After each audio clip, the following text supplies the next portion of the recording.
days ago, you might have never even heard of this song.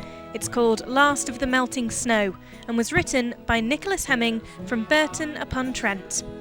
Overnight, Nick went from a part-time musician to being nominated for one of the most prestigious awards in the music industry.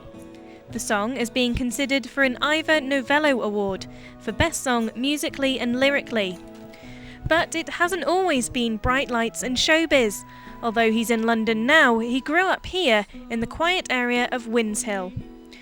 Nick explained it was at Burton College he was able to explore his love of music.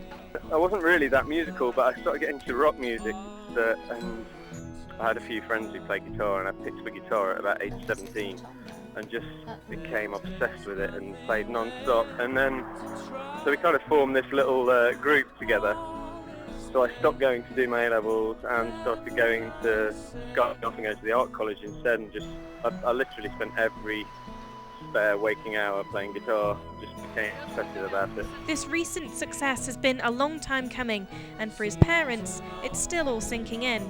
It's surreal, yeah. Saw him on the 10 o'clock news and I said, that's our son, that's Nick, it just seemed really odd, strange.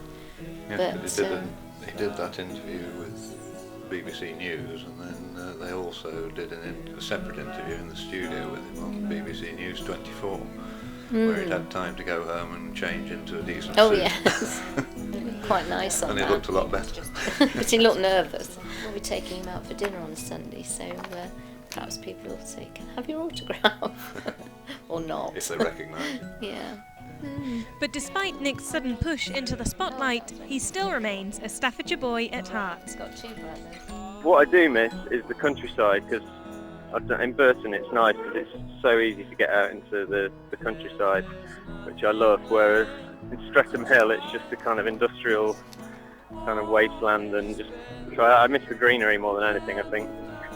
After he's finished with his many interviews and photo shoots, Nick still hopes to come back and play in his hometown. This is Lucy Bailey reporting for Staffs Live.